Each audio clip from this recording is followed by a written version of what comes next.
تفسیر القرآن آج کا سبق سورۃ المائدہ آیت نمبر 27۔ اعوذ باللہ من الشیطان الرجیم،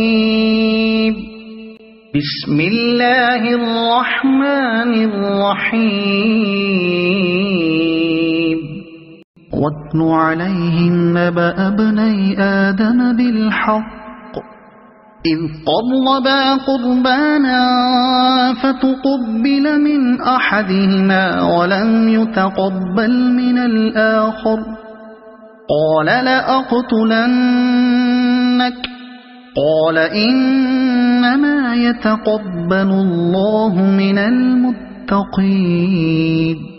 ترجمہ: اور اے پیغمبر، ان کے سامنے آدم کے دو بیٹوں کا واقعہ ٹھیک ٹھیک پڑھ کر سناؤ۔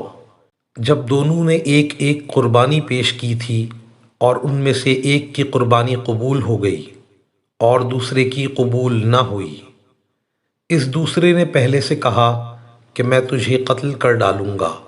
پہلے نے کہا کہ اللہ تو ان لوگوں سے قربانی قبول کرتا ہے جو متقی ہوں۔ اس آیت کی تفسیر میں مفسرین کرام فرماتے ہیں، حضرت آدم علیہ السلام کی جو اولاد ہوتی تھی اس میں ہر بار ایک لڑکا اور ایک لڑکی جڑواں پیدا ہوتے تھے۔ اس زمانے میں نسل بڑھانے کی ضرورت تھی اور اولاد کا آپس میں نکاح کرنے کے لیے اس کے علاوہ کوئی راستہ نہ تھا۔ ایک ہی بطن سے ایک ساتھ جو جڑواں لڑکا لڑکی پیدا ہوتے ان کا آپس میں نکاح نہیں کرتے تھے، بلکہ ایک بطن کے لڑکے کے ساتھ جو لڑکی پیدا ہوتی تھی اس کا نکاح دوسرے بطن سے پیدا ہونے والے لڑکے سے کر دیا جاتا تھا۔ حتیٰ کہ دو لڑکے پیدا ہوئے، ایک کا نام قابیل تھا اور دوسرے کا نام حابیل تھا۔ قابیل کے ساتھ جو بہن پیدا ہوئی وہ حابیل کے ساتھ پیدا ہونے والی بہن سے زیادہ خوبصورت تھی۔ حابیل نے چاہا کہ قابیل کی بہن سے نکاح ہو جائے اور ضابطے کے مطابق اس کا نکاح حابیل ہی سے ہونا چاہیے تھا۔ قابیل اس بات پر نہ مانا اور اس نے یہ کہا کہ یہ میری بہن ہے، میرے ساتھ پیدا ہوئی ہے، جو تیرے ساتھ پیدا ہونے والی بہن سے زیادہ خوبصورت ہے، اور میں اس کا زیادہ مستحق ہوں کہ میرا نکاح اس سے ہو۔ یہ قانون شرعی کے خلاف نفس کی خواہش پر عمل کرنے کا ارادہ کیا۔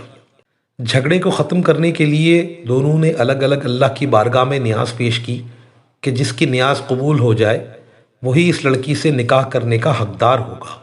دونوں نے جب نیاز پیش کی تو حابیل کی نیاز قبول ہو گئی، آسمان سے آگ آئی اور اس کو جلا دیا۔ قابیل کی نیاز رکھی رہ گئی۔ جب اس کی نیاز قبول نہ ہوئی اور آسمانی فیصلہ بھی اس کے خلاف ہو گیا تو کٹ جہتی کرنے والوں کی طرح حابیل سے کہا کہ میں تجھے قتل کر دوں گا۔ حابیل نے متانت کے ساتھ جواب میں کہا، انما یتقبل اللہ من المتقین، اللہ تعالیٰ متقی بندوں سے ہی قبول فرماتا ہے۔ بات کہنے کا کیسا اچھا اسلوب اختیار کیا، نہ تو اپنی تعریف کی کہ میں مخلص ہوں، نہ قابیل سے یوں کہا کہ تو مخلص نہیں ہے، اور ایک قانونی بات بتا دی اور اچھے پیرائے میں یہ سمجھا دیا کہ اگر تو متقی ہوتا تو تیری نیاز قبول ہو جاتی۔ وآخر دعوانا ان الحمد للہ رب العالمین۔